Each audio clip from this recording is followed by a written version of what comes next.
श्री महाप्रज्ञ गुरुवे नमः। ओम श्री महाप्रज्ञ गुरुवे नमः।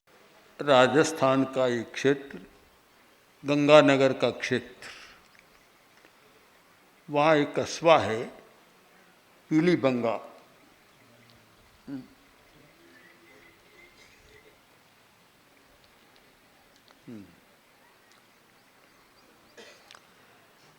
वहाँ जीवन विज्ञान के विद्यार्थी काफ़ी हैं। एक बार वे हमारे पास आए, मैंने उनको देखा तो वे विद्यार्थी 10-15 वर्ष वाले नहीं है। कोई 40 वर्ष का है, कोई 50 वर्ष का है, कोई 60 वर्ष का भी है, कोई वकील है, कोई डॉक्टर है, कोई शिक्षक है। उन सबको देखा तो मैंने पूछा कि आप लोग तो बहुत बड़े हो गए हैं, पढ़े लिखे हैं, और फिर आप जीवन विज्ञान में जैन विश्व भारती विश्वविद्यालय से एमएस कर रहे हैं, इसका क्या मतलब है, क्यों कर रहे हैं आप? तो उन्होंने कहा कि हमें वास्तव में जीवन को समझने का अवसर मिला है और जीवन को हमने समझा है। हम जब विद्यालय में थे हमने जीवन को नहीं समझा, हम जब अपने कार्यक्षेत्र में आए तो भी हमने जीवन को नहीं समझा। जीवन क्या है, जीवन का कितना मूल्य है और जीवन कैसे जीना चाहिए, ये अब हम समझ रहे हैं। मुझे अच्छा लगा। आचार्य तुलसी दिल्ली में विराज रही थी। मैत्री कॉलेज है वहाँ, उसमें जीवन विज्ञान का परीक्षा ध्यान का शिविर था। शिविर संपन्न हो रहा था आचार्यवर के पास। उस कॉलेज की जो प्रिंसिपल थी वह बोली, मुझे शिक्षा के क्षेत्र में 33 वर्ष हो गई, पर वास्तव में जीवन क्या है मैंने अभी समझा है, मैं जीवन को नहीं समझ पाई।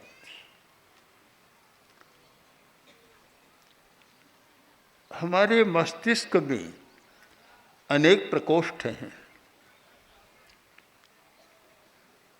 व्यावसायिक बुद्धि का अलग प्रकोष्ठ है, साहित्य का अलग प्रकोष्ठ है, दर्शन का अलग प्रकोष्ठ है।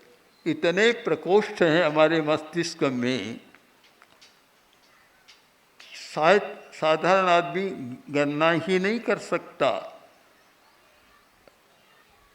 करोड़ों न्यूरॉन और उनके हजारों लाखों कनेक्शन से, और इतनी सूक्ष्म रचना है कि अलग कार्य के लिए अलग प्रकोष्ठ जिम्मेवार होता है।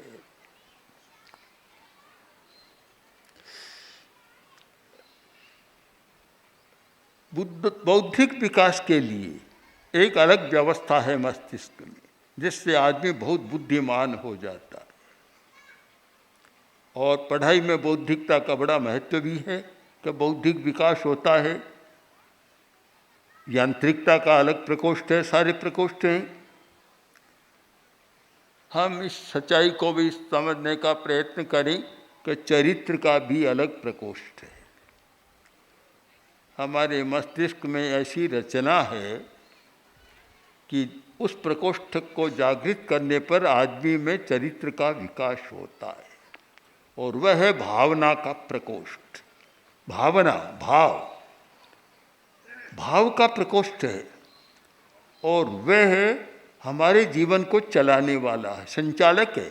शरीर उससे चलता है, शरीर का संचालक है, मन का संचालक है।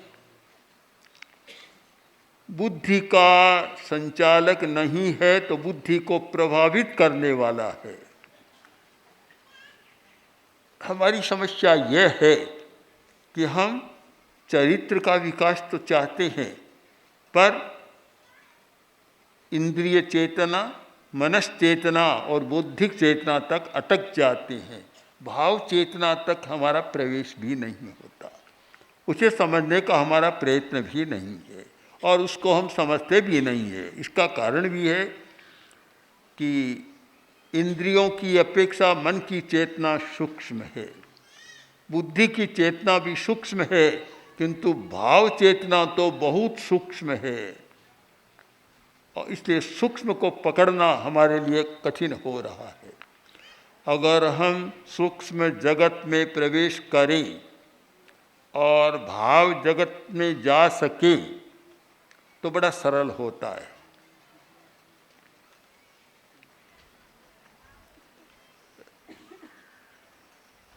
अभी मैं मस्तिष्क के संरचना और भाव के स्थान की अधिक लंबी चर्चा नहीं करूंगा, किंतु इतना कह सकता हूं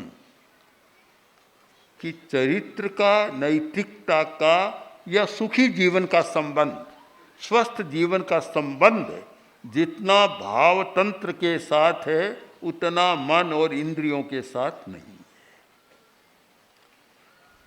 वही व्यक्ति स्वस्थ रह सकता है जिसका भाव शुद्ध है, सकारात्मक है। नकारात्मक भाव में जाने वाला कोई स्वस्थ नहीं रह सकता। जो व्यक्ति नकारात्मक भावधारा में जीता है बीमार पड़ जाता है। और आज तो इस पर बहुत अनुसंधान हुआ है। हमने प्रेक्षा ध्यान में इस पर ध्यान दिया। हमारे संपर्क में कुछ जापानी लोग आए, उन्होंने प्रेक्षा ध्यान का अध्ययन किया और एक जापानी ने एक पुस्तक लिखी है कि भाव और स्वास्थ्य, भाव और रोग, किस भाव से कौन सा रोग पैदा होता है। अचानक पेट में अल्सर हो गया। अब डॉक्टर नहीं समझता कैसे हुआ, कोई बाहरी कारण भी नहीं है। हम सामान्यतः बीमारी के लिए बाहरी वातावरण को, दूषित पानी को, जर्म्स, कीटाणु आदि आदि को जिम्मेवार ठहरा देते हैं। इस ओर हमारा ध्यान जाए कि हमारे भाव कितनी बड़ी बीमारियां पैदा करते हैं, और बड़ी बीमारी वास्तव में भाव ही पैदा करते हैं। वे बाहर ये कीटाणु और मच्छर आदि नहीं करते, बड़ी बीमारी उनसे पैदा होती है। आज तो मेडिकल साइंस में भी यह सम्मत हो गया कि जितने साइकोसोमेटिक डिजीज हैं वे कोई बाहरी जर्म्स और कीटाणुओं से नहीं होते, वे कोई वायरल नहीं है, वायरस से भी नहीं होते, वे भाव के कारण होते हैं। भाव के स्तर पर हम क्या करते? जीवन विज्ञान का सारा उपक्रम भाव को केंद्र में रखकर चल रहा है। उसका केंद्रीय स्थान या न्यूक्लियस कोई है तो वह भाव है। उपाधि, इसको हम कहते हैं उपाधि। उपाधि, वह उपाधि इसका केंद्र है। हमने मन को बहुत महत्व नहीं दिया है, भाव को महत्व दिया है, उपाधि को महत्व दिया है। जहाँ से ये सारा हो रहा है उसको हम पकड़े। जीवन विज्ञान, प्रेक्षा ध्यान उस उपाधि के आधार पर सारा विकसित हो रहा है।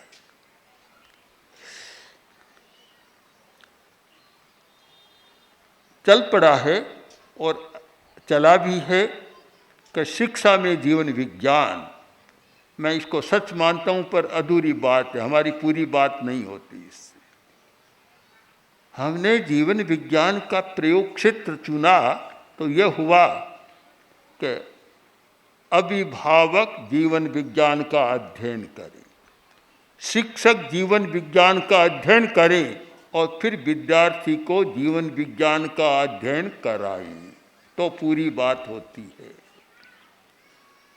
अगर अभिभावक जीवन विज्ञान से शिक्षित नहीं है और विद्यार्थी जीवन विज्ञान की शिक्षा ले रहा है, कुछ हो रहा है, किंतु अभिभावक का चरित्र बाधा भी डाल सकता है।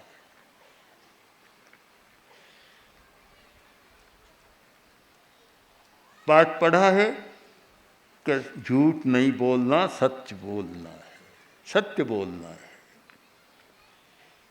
खूब गहरा पाठ पढ़ लिया, किंतु घर में आता है और कुछ सोता है तो उलट जाता है, दिमाग में एक प्रतिक्रिया हो जाती है। दिल्ली का प्रसंग है, मैं वहाँ सब्जी मंडी में ठहरा हुआ था। जिस भवन में मैं ठहरा हुआ था उसी भवन का एक प्रमुख व्यक्ति एक दूसरे व्यक्ति को फ़ोन कर रहा है, जो बहुत बड़ा आदमी है, वह भी फ़ोन कर रहा है। उत्तर मिला कि अभी यहाँ नहीं है। उत्तर देने वाला एक बच्चा था, उत्तर दे रहा है अभी वहाँ नहीं है। तो उसने कहा तुम फिर पता करके बताओ। तो फिर फ़ोन आया, मैंने पता कर लिया, दादाजी कह रहे हैं कि कह दो कि अभी यहाँ नहीं। बच्चा बोला नहीं समझ सकता क्या कहना चाहिए। अब यह एक विरोधात्मक परिस्थिति हमारे सामने आती है मस्तिष्क में कि संस्कार निर्माण में एक जटिल प्रक्रिया शुरू हो जाती है। एक ओर तो सिखाया जाता है कि झूठ मत बोलो, दूसरी ओर दादा ही कह देता है कि तुम ये कह दो कि यहाँ नहीं है। अब वह एक तो सिद्धांत है, दूसरा व्यवहार। जब व्यवहार और सिद्धांत में टक्कर होती है, संघर्ष होता है। सिद्धांत तो कहता है झूठ मत बोलो, व्यवहार में ये सिखाया जाता है कि तुम कह दो कि वहाँ नहीं है, और बच्चा कह देता है कि दादाजी कह रहे हैं कि वे यहाँ नहीं है। तो उसमें समझ नहीं है इतनी। ये जो संघर्ष एक जीवन में चल रहा है, हमारे सारे व्यवहार में चल रहा है कि हमारा सिद्धांत एक प्रकार का, व्यवहार दूसरे प्रकार का, आचार तीसरे प्रकार का, और उस स्थिति में हम केवल विद्यार्थी का निर्माण करना चाहते हैं। बहुत जटिल बात है। कुछ हो सकते हैं, करना भी चाहिए, किंतु हमें इस जटिलता पर भी विचार करना है। और हमने इस पर बहुत बार बार विचार दिया कि जीवन विज्ञान केवल शिक्षा के क्षेत्र के लिए नहीं है, जीवन विज्ञान केवल विद्यार्थी के लिए नहीं है। सबसे पहले अगर शिक्षा के क्षेत्र में लें तो सबसे पहले जीवन विज्ञान शिक्षक के लिए है। शिक्षक को जीवन विज्ञान का विद्यार्थी बनना चाहिए। जो शिक्षक जीवन विज्ञान का विद्यार्थी बनेगा तो विद्यार्थी को लाभ मिलेगा, अन्यथा समस्या पैदा हो जाएगी, व्यवहार नहीं मिलेगा। शिक्षक कुछ कहता है और कुछ पढ़ाता है, विरोध आ जाएगा। फिर अभिभावक माता पिता को जीवन विज्ञान का प्रशिक्षण लेना चाहिए। अगर माता पिता जीवन विज्ञान से प्रशिक्षित नहीं है तो भी विद्यार्थी के लिए समस्या आती है। इसलिए ये जीवन विज्ञान का कार्यक्रम एक त्रिकोणात्मक अभियान है। एक कोण नहीं है, त्रिकोणात्मक अभियान है। यानी अभिभावक, शिक्षक और विद्यार्थी। बहुत वर्ष पहले हमने दिल्ली में अणुव्रत का एक त्रिकोणात्मक अभियान शुरू किया था। तो अणुव्रत केवल विद्यार्थी के लिए पर्याप्त नहीं है। अणुव्रत अभिभावक के लिए जरूरी है और शिक्षक के लिए जरूरी है और फिर विद्यार्थी के लिए जरूरी है।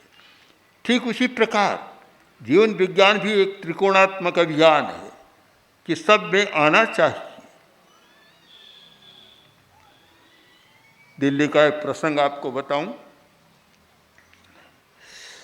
जब शिक्षकों का शिविर हो रहा था तो कुछ महिलाएं जो शिक्षिका थी वे आई हमारे पास, आकर बोली कि शिविर में तो हम लोग हैं, शिक्षक हैं इसलिए, किंतु मेरा पति या मेरे परिवार के लोग हैं, वे इसमें आ नहीं सकते, क्या हम ला सकते हैं? मैंने पूछा क्यों?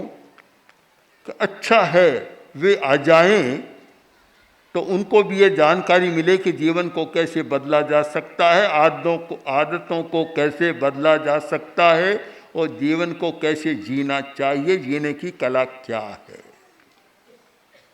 उनको लगा कि जरूरी है।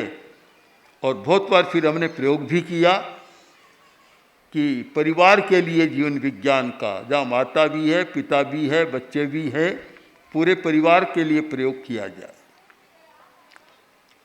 कुछ मुस्लिम शिक्षिकाओं ने कहा कि जीवन विज्ञान के कारण हमारे परिवार में शांति हो गई है, लड़ाई झगड़ा बहुत होता था कम हो गया, और हमारे लिए ऐसा बन गया कि जैसे नमाज पढ़ना जरूरी है वैसे जीवन विज्ञान का प्रयोग करना जरूरी हो गया। तो आप इस अभियान को एक व्यापक संदर्भ में समझने का प्रयत्न करें। और मैं देख रहा हूं कि ऐसा हो रहा है। विद्यालयों में तो जो प्रार्थना में जीवन विज्ञान केवल विद्यार्थियों के लिए चलता है, किंतु जब हमने ये कार्य शुरू किया था और उस समय चंदनमल जी वैद ये शिक्षा मंत्री थे और इधर माध्यमिक बोर्ड के अध्यक्ष चेयरमैन मेहता जी थे, जगन्नाथ सिंह मेहता, उन्होंने फिर यह काम कहा कि यह शिक्षकों को पहले ट्रेनिंग देनी चाहिए। तो हमने शिक्षकों के बहुत शिविर लगाए, 100-150 शिविर शिक्षकों के लगातार शिविर चले। दिल्ली में भी ऐसा चला। ये अनुभव किया कि पहले शिक्षक यदि ट्रेंड नहीं है तो वह विद्यार्थी को ज़्यादा लाभ नहीं पहुंचा सकता। एक विद्यार्थी आया, माता पिता बैठे थे, आया और बोला कि कल से मैं स्कूल में नहीं जाऊंगा। माता पिता ने कहा क्यों नहीं जाएगा, क्यों नहीं जाएगा? कि नहीं जाऊंगा। क्यों? कि मैडम हमें झूठा गलत पढ़ाती। क्या? कि वह तो पढ़ाती है शांति से रहो, लड़ाई झगड़ा मत करो। हम घर में आते हैं तो आप लड़ते रहते हैं, तो या तो वह सही है या गलत है। अगर हमें गलत पढ़ाया जा रहा है तो हम विद्यालय में जाकर क्या करें? तो एक बहुत ही ऐसा क्रिटिकल एक समालोच्य विषय है कि हम इस पर बहुत गहराई से विचार करें कि अगर अच्छे व्यक्तित्वों का निर्माण करना है, नैतिक मूल्यों का विकास करना है, चरित्र का विकास करना है, तो हमें व्यापक स्तर पर एक चिंतन करना होगा। और मैं तो ये मानता हूँ कि अगर जीवन विज्ञान का प्रशिक्षण 100 अभिभावक एक साथ ले लें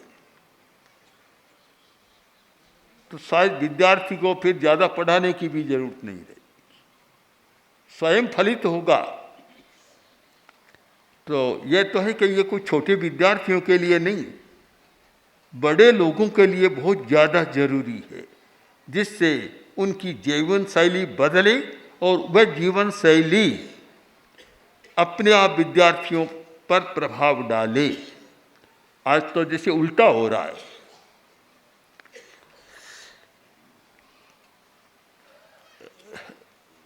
भारत सरकार का जो स्टील प्लांट बोकारो, वहाँ एक प्रशिक्षक है हमारे, जो पहले योग के प्रशिक्षक थे, वैकुंठनाथ पांडे। अब ये पूरा जीवन विज्ञान में लगा रहे हैं, प्रेक्षा ध्यान जीवन विज्ञान अणुव्रत में लगा रहे हैं। उन्होंने वहाँ काम शुरू किया। स्टील प्लांट के अपने अलग स्कूल हैं, 50 के लगभग बता रहे थे, 50-60 स्कूल हैं। वहाँ 2 स्कूलों को चुना, कार्य शुरू किया। विद्यार्थी पढ़ रहे थे। अब विद्यार्थी गए घर पर, माँ बैठी है। बोला माँ क्यों? कभी सिर दर्द हो रहा है, पेट में दर्द हो रहा है। लो तुम कायोसर करो, अब मैं अभी तुम्हारा दर्द ठीक कर दूँ। कायोसर कराया, प्रयोग कराया, दर्द ठीक हो गया। ऐसे काफ़ी घरों में चला। ये बात समाज में तो फैलती है। समाज में फैली कि छोटे छोटे बच्चे क्या पढ़ रहे हैं कि हमें भी ठीक बना रहे हैं। तो उस पर अपने आप बिना प्रचार से यह प्रचार ऐसा हुआ कि लगभग 50 स्कूलों में ही वह चालू हो गया, मांग बढ़ गई, चालू हो गए। तो उल्टा हुआ कि जो काम पिता माता को करना चाहिए थे वह काम पिता पुत्रों ने किया। और ऐसा होता है, तभी तो यह कहावत चली है कि उल्टे बांस बरेली चले। अगर कहावत सही, कभी कभी उल्टा होता है, तो जो चल रहा है उसकी उपयोगिता मानता हूँ, बहुत उपयोगी है वे, किंतु साथ साथ इतना भी जोड़ना चाहता हूँ कि इस पर और व्यापक दृष्टि से विचार करें। अगर 100 विद्यार्थी जीवन विज्ञान का प्रशिक्षण ले रहे हैं तो उनके शिक्षक और उनके 100 माता पिता अभिभावकों को भी प्रशिक्षण लेना चाहिए। वे ले विद्यालय में और वे ले विश्वविद्यालय में। और विश्वविद्यालय में सुविधा है कि पत्राचार से MS का कोर्स होता है, पत्राचार से चलता है, तो पत्राचार से घर बैठे MS की डिग्री ले सकते हैं, प्रयोग कर सकते हैं और दूसरों को लाभ पहुंचा सकते हैं। इसलिए जीवन विज्ञान पर हम बहुत व्यापक दृष्टि से विचार करें। और मैंने देखा है कितने लोगों का भला हुआ है परीक्षा ध्यान और जीवन विज्ञान के द्वारा। कितने लोग बीमार रहते सदा स्वस्थ बने हैं, कितने लोग थे जो घर में लड़ाइयाँ चलती शांति का वातावरण बना है, और कितने लोगों को अपने आप को समझने का मौका मिला है। हमारी सबसे बड़ी समस्या है अपने आप को नहीं जानते, नहीं समझते। शायद बहुत सारी बीमारियों, बहुत सारी लड़ाइयों, समस्याओं की जड़ यह है कि हम अपने आप को नहीं जानते। दूसरों को बहुत जानते हैं, अपने आप को नहीं जानते। अगर एक बात समझ में आ जाए कि अपने आप को जाने बिना हम दूसरों के साथ न्याय नहीं कर सकते, दूसरों को भी जान नहीं सकते, हमारे लिए ज़रूरी है हम अपने आप को जानें, तो शायद बदल सकता है। मैं इस बात को संपन्न करूं, आचार्य तुलसी दिल्ली में विराज रहे थे, जापानी एम्बेसी के लोग आए, बातचीत हो रही थी। बातचीत के दौरान आचार्य तुलसी ने पूछ लिया कि क्या आप लोग ध्यान करते हैं? तो जापानी प्रवक्ता था, बोला कि हम लोग ध्यान न करें तो जी नहीं सकते, जिंदा ही नहीं रह सकते। क्यों? इतने ज़्यादा व्यस्त हैं हम कि ध्यान के बिना हम जी नहीं सकते, बहुत ध्यान करते हैं। आगे उन्होंने कहा कि जैसे हिंदुस्तान में यह पान की दुकान और चाय मिठाई की दुकानें जगह जगह है, वैसे हमारे यहाँ तो ध्यान की दुकानें स्थान स्थान पर है। और हम जानते भी हैं, हमारे बहुत संपर्क में है जापान के वे ध्यान करने वाले लोग भी। तो आगे उन्होंने कहा कि आचार्य जी, हम लोगों ने हिंदुस्तान से ध्यान करना सीखा और हम बहुत लाभ उठा रहे, बहुत लाभ उठा रहे, आगे बढ़ रहे, काम करते हैं, बातें कम करते हैं, श्रम करते हैं, श्रम से जी नहीं चुराते, हमारा एक चरित्र है।